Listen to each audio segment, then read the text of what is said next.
Bonjour à tous, bonjour à toutes.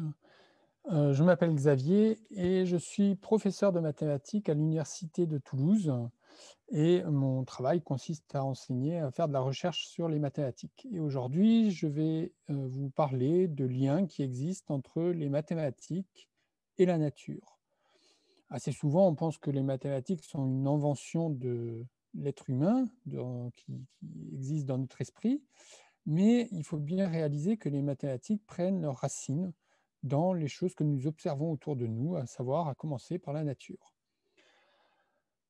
J'interviens dans le cadre de l'association Les Maths en Scène et vous pourrez retrouver des informations sur le site de l'association. Alors je vais vous partager ma tablette pour vous poser quelques questions dans un premier temps. Parce qu'être un mathématicien, c'est en fait poser un certain regard sur le monde et voir de la régularité, voir des formes dans le monde qui nous entoure. Par exemple, ici, je vous pose la question, que voyez-vous? Alors peut-être que vous auriez tendance à me répondre que vous voyez la Terre, vue de l'espace. Moi, en tant que mathématicien, ce que je vois, c'est en fait une sphère. Même qu'ici, dans cette bulle de savon, je vois un objet régulier, je vois une sphère, une boule, comme une boule de pétanque. J'ai d'autres exemples. Par exemple, les perles que l'on peut produire dans les huîtres ont cette forme sphérique. Ici, maintenant, que voyez-vous? Bien, je retrouve au milieu, c'est la planète Saturne, évidemment, une superbe photo prise par le télescope Hubble. Je retrouve cette forme sphérique, mais en tant que mathématicien, j'y vois également des cercles. Les anneaux de Saturne, qui sont composés de glace tournant autour de Saturne.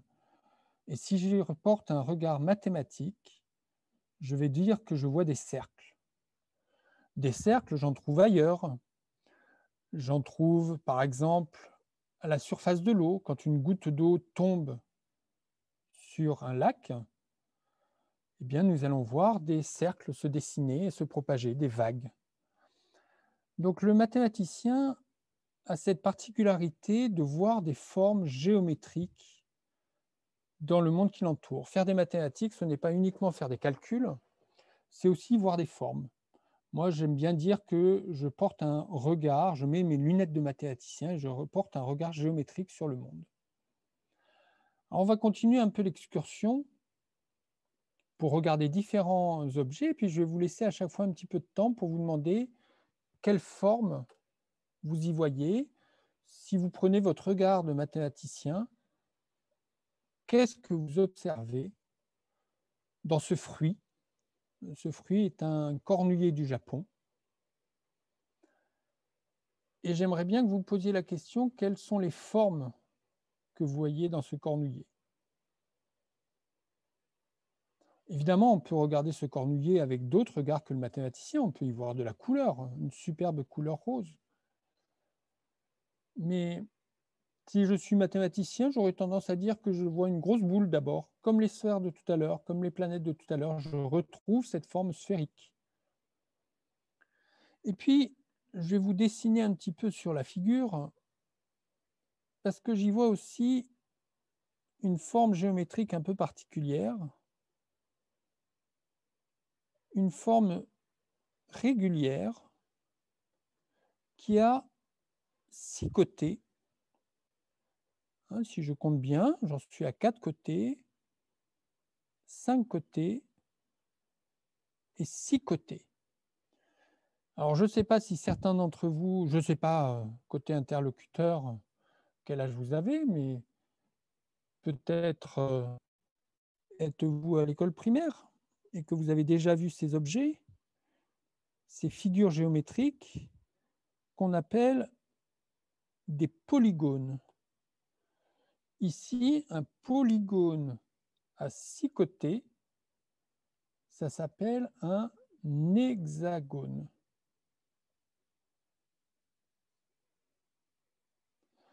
Je peux voir d'autres hexagones.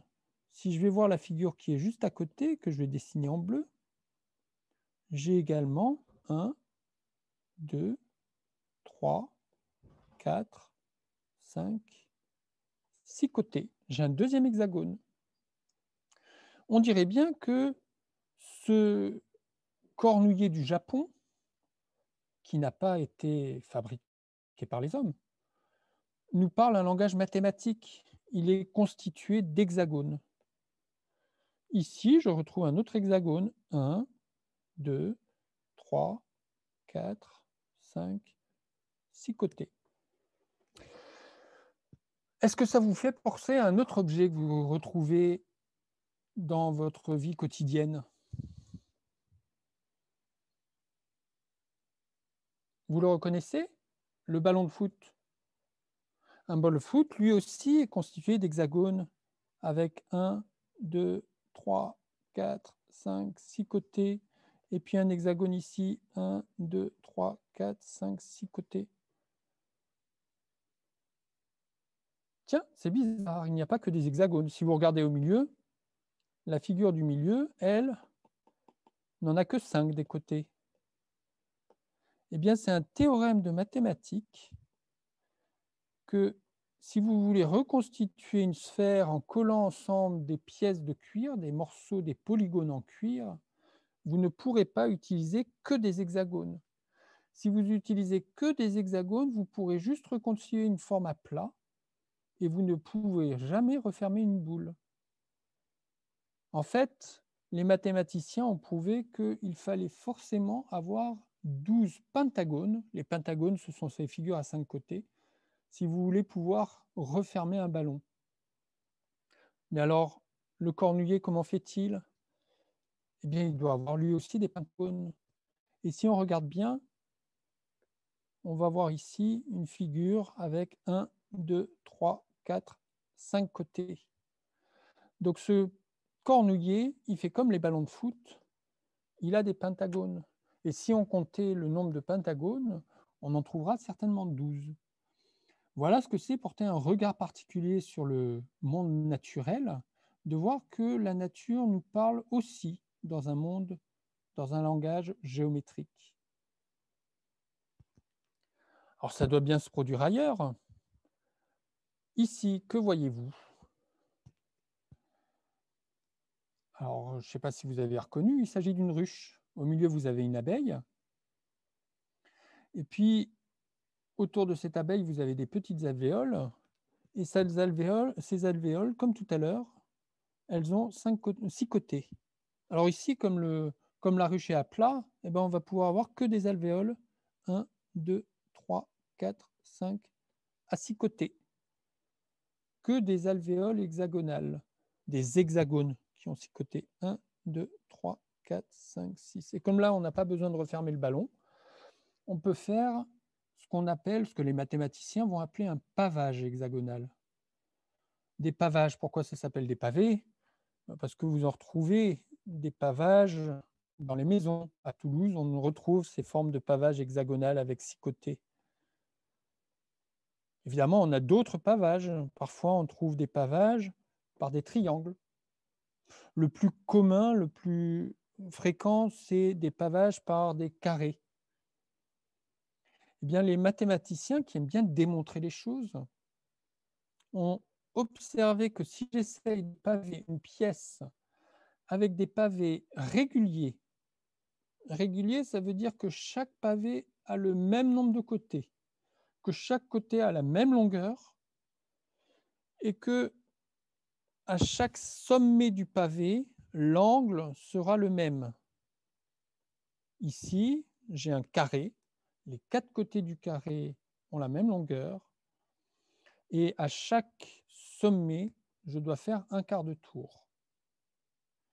Eh bien, les mathématiciens, en remontant à l'Antiquité grecque, avec Platon notamment, ont démontré que si j'essaye de paver le sol de ma maison avec des pavés réguliers, il n'y a que ces 3 possibilités. Le pavage hexagonal, le pavage par des carrés et le pavage par les triangles qu'on appelle des triangles équilatéraux. Les 3 côtés ont la même longueur. Mais les mêmes Grecs qui connaissaient ces existences de pavages se sont immanquablement posé la question: pourquoi diantre les abeilles ont-elles choisi de paver leurs ruches avec des hexagones? Pourquoi ne construisent-elles pas des pavages carrés? C'est une question qui a été posée il y a fort longtemps et à laquelle j'aurais tendance à dire qu'on n'a toujours pas la réponse. On ne connaît pas la réponse, mais on fait des hypothèses. Les mathématiciens vont étudier ces pavages et vont essayer de comprendre ce qui les distingue. J'insiste, le mathématicien parlera des pavages, il ne parlera pas des abeilles. Le mathématicien, généralement, parle du monde mathématique. Ce monde mathématique, il est réalisé à partir de ses observations.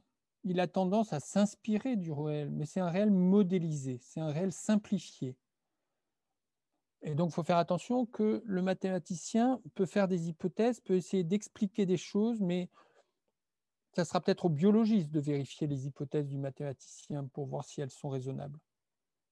Alors, comment le mathématicien va-t-il pouvoir distinguer ces pavages? D'abord, pour chaque carreau, il se dit que l'abeille, dans le fond, pourquoi fait-elle ses alvéoles? C'est pour y déposer ses œufs et pour que les larves puissent grandir. Et la taille de l'alvéole doit correspondre à la taille de la larve de l'abeille. Donc on va se dire que la taille de l'alvéole a une surface, une aire qui est fixée, 1 cm² par exemple. Et on peut essayer de comprendre combien l'abeille va devoir dépenser de cire pour construire son pavage. Parce que dans le fond, ce que nous apprend Darwin, c'est qu'une abeille, celles qui auront le mieux survécu, celles qu'on va trouver à notre époque, ce sont celles qui seront le mieux adaptées à leur environnement, celles qui auront fait peut-être le moins d'efforts pour construire ou dépenser le moins de cire pour construire les alvéoles. Et celles qui auront le mieux survécu, ce seront celles qui optimisent le mieux la construction des ruches. Et ce qu'on observe, c'est que parmi ces 3 pavages, on peut calculer la quantité de cire qu'il faudrait pour les construire. Je répète, pour une surface d'alvéole donnée. Et parmi ces 3-là, c'est le pavage hexagonal qui l'emporte. Et donc une hypothèse qui a été émise par les mathématiciens, c'est que les ruches, les abeilles font des alvéoles hexagonales parce que c'est celles qui dépensent le moins de cire pour construire la ruche. Et je redis ce que j'ai dit tout à l'heure, ce n'est pas une garantie que ça soit la bonne explication, c'est une idée, c'est un modèle, nous pensons. Le mathématicien se contente de dire, parmi ces 3 pavages, celui qui utilise le moins de cire, c'est celui en forme d'hexagone. Et c'est peut-être pour cette raison que c'est celui qui a été choisi par les abeilles, ou c'est peut-être parce que les abeilles qui construisaient des pavages hexagonaux ont mieux survécu que les autres. Le mathématicien a également, j'en profite pour montrer ces jolies images trouvées sur Internet, sur Wikipédia, a également montré, s'inspirant de ses observations de pavage autour de lui, il a fait des recherches plus poussées, et il a observé que si j'essaye de réaliser des pavages avec des pavés réguliers, mais cette fois-ci, j'ai le droit d'utiliser plusieurs pavés. Vous voyez le pavage qui est ici, on utilise des pavages carrés, des pavés carrés et des pavés triangulaires. Chaque pavé reste régulier, soit des carrés, soit des triangles, mais j'arrive à paver avec une nouvelle forme de pavage. Dans celui-ci, si vous comptez le nombre de côtés pour les figures, eh bien, vous tombez sur des figures qui ne sont plus des hexagones. Alors, je n'ai pas compté, hein, l'image est petite, je pourrais agrandir un peu pour essayer de compter. Ici, nous avons je vais diminuer un peu la taille de mon stylo. Je me retrouve avec 1, 2, 3, 4, 5, 6, 7, 8, 9, 10, 11. 12 côtés. Et avec des octogones et des triangles, je peux paver le sol de ma salle de bain, par exemple. Ça pourrait donner des idées pour les quarts d'heure pour faire des jolies, décorations dans vos salles de bain. Ça a donné des idées. Il y a, maintenant plus de 1000 ans, à des, artistes en Espagne, venus du monde musulman, pour, paver carreler les palais, comme le palais de l'Alcazar à Séville, ou voilà un autre pavage à l'Alcazar à Séville. Je ne sais pas si j'ai un pavage, de l'Alhambra à Grenade.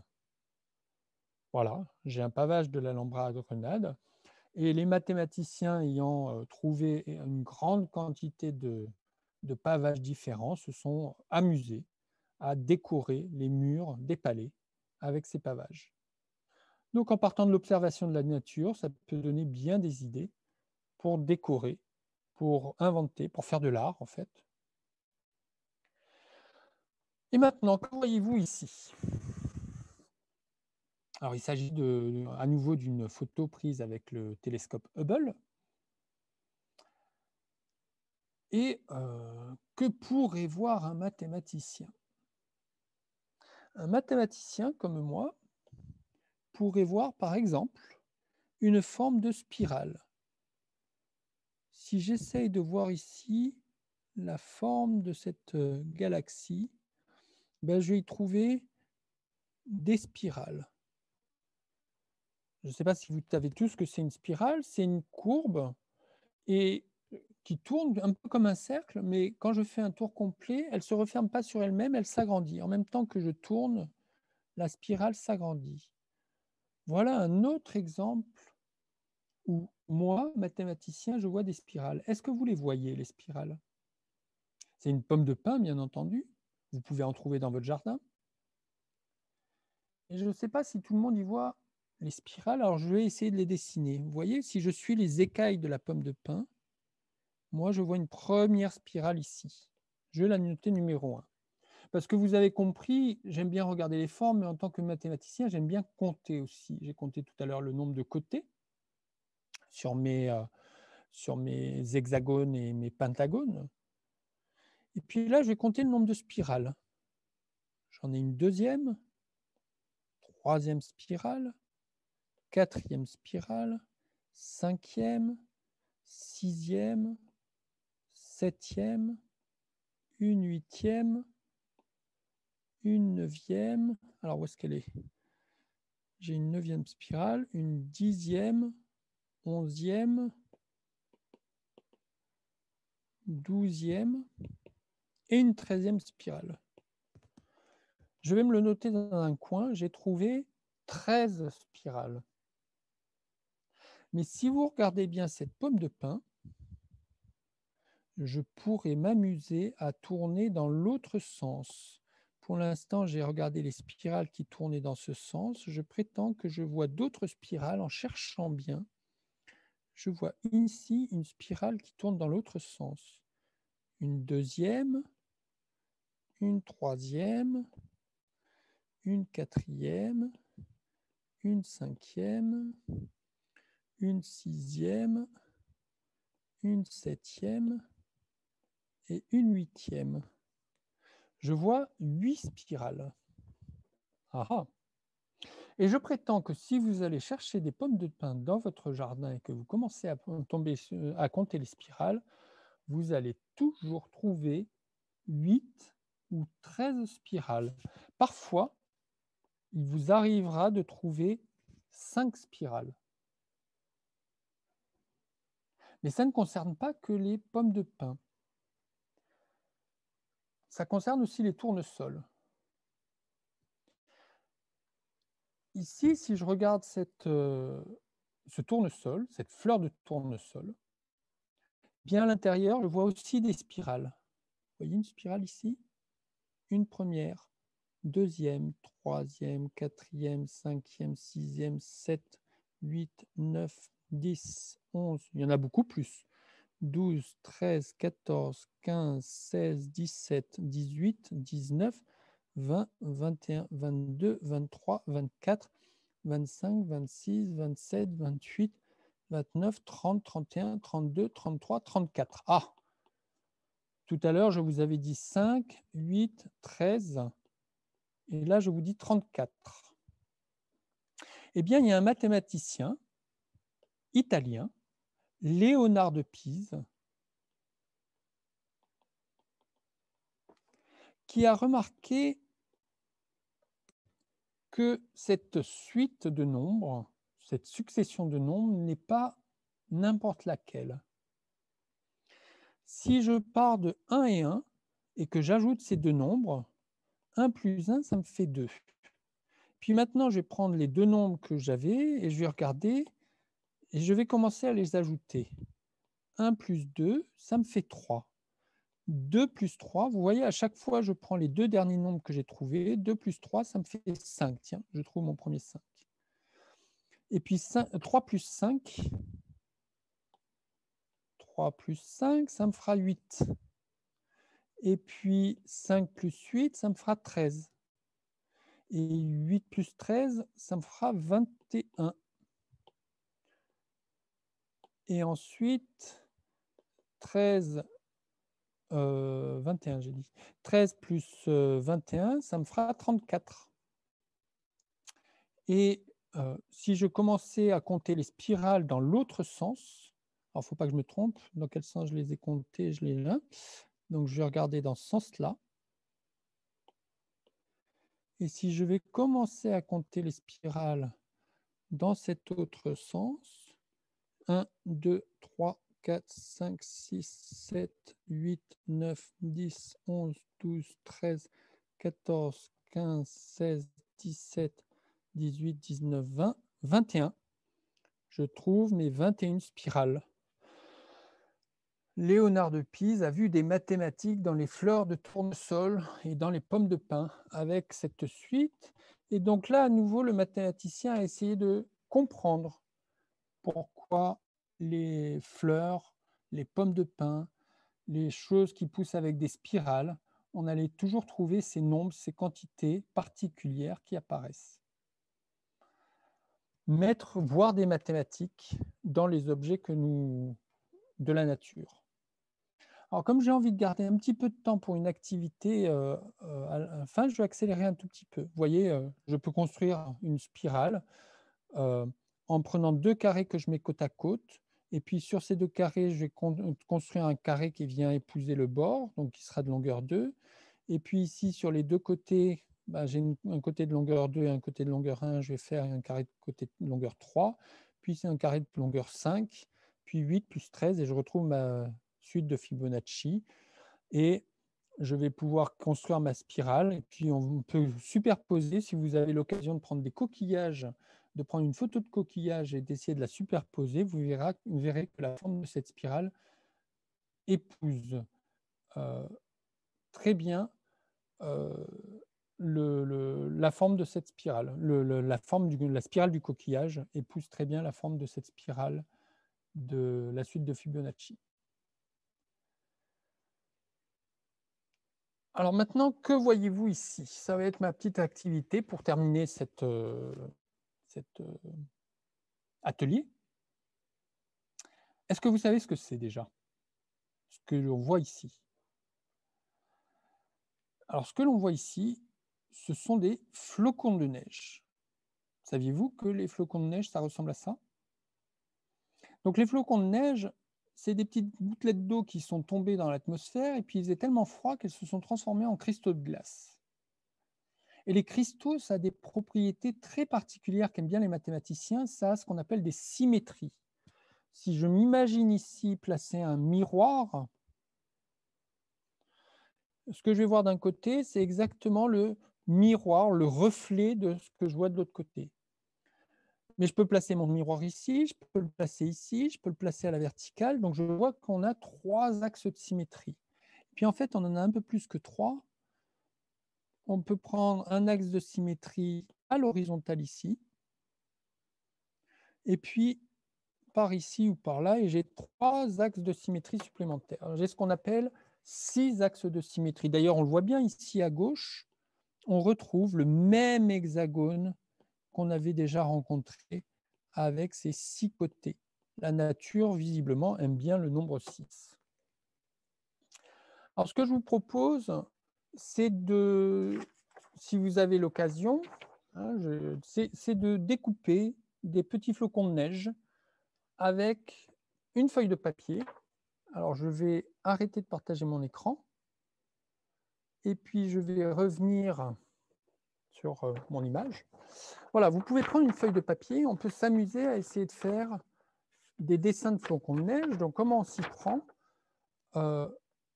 Peut-être que j'aurais dû. Bon, il y a une vidéo en ligne que vous pouvez utiliser pour aller consulter davantage. Je remettrai sur la tablette tout à l'heure. Là, je vais vous expliquer comment faire. Vous prenez votre feuille de papier et on va commencer par essayer de construire un hexagone, cette figure à 6 côtés égaux avec ma feuille de papier. Alors, comment je m'y prends? Déjà, je vais plier ma feuille de papier en deux. Voilà. Je plie ma feuille de papier en deux. Et maintenant, pour faire les 6 côtés, il va falloir que je m'amuse à la plier en 3. Alors, comment je peux faire pour plier ma feuille de papier en 3? Il y a un truc des mathématiciens qui marche bien, c'est que je vais commencer par la replier une deuxième fois en 2, comme ceci. Hein, je plie en 2. Et puis maintenant, je vais essayer de plier ma feuille en 3 en reportant le morceau qui est là, en le faisant revenir. Mais alors, pour que ça se plie bien en 3, pour former un triangle équilatéral, il va falloir que je choisisse où mettre mon sommet de la feuille. Où est-ce que je dois le faire réapparaître?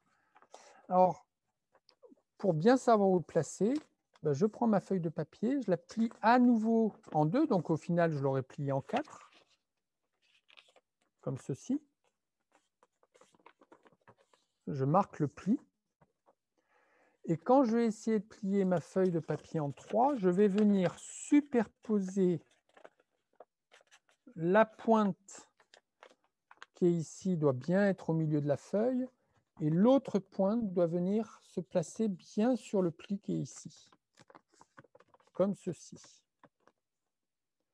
La pointe est à la moitié de la feuille et l'autre pointe est au quart de la feuille. Et si j'ai procédé de la sorte, ça devrait normalement bien se replier pour me former une jolie pointe en triangle qui se superpose bien. À partir de là, je peux prendre des ciseaux pour couper bien droit la pointe de mon papier qui est ici. Si je vais bien rejoindre mes deux pointes de mon triangle, en coupant bien droit, je vais trouver un triangle équilatéral où les trois côtés ont la même longueur. Et quand je déplie, je trouve mon hexagone. Une fois cette figure réalisée, je peux le replier une fois de plus. Et puis, je peux commencer à découper la forme de mon flocon. Je peux m'amuser à découper des branches sur mon flocon. Je fais un petit découpage comme ceci. J'ai découpé un petit peu au milieu. J'ai découpé un peu la pointe. Et quand je déplierai, ah, j'ai trop découpé. Dommage, je me suis mal pris. Donc, je suis désolé pour ça. Mais ce n'est pas grave, je vais repartager mon écran. Et c'est les inconvénients du direct. Et je vais vous renvoyer vers la vidéo que vous pouvez trouver en ligne, hein, et sur lequel vous pourrez suivre des instructions de découpage vous permettant de réaliser des superbes flocons de neige. Voilà, j'en reste là. Je vous remercie pour votre attention.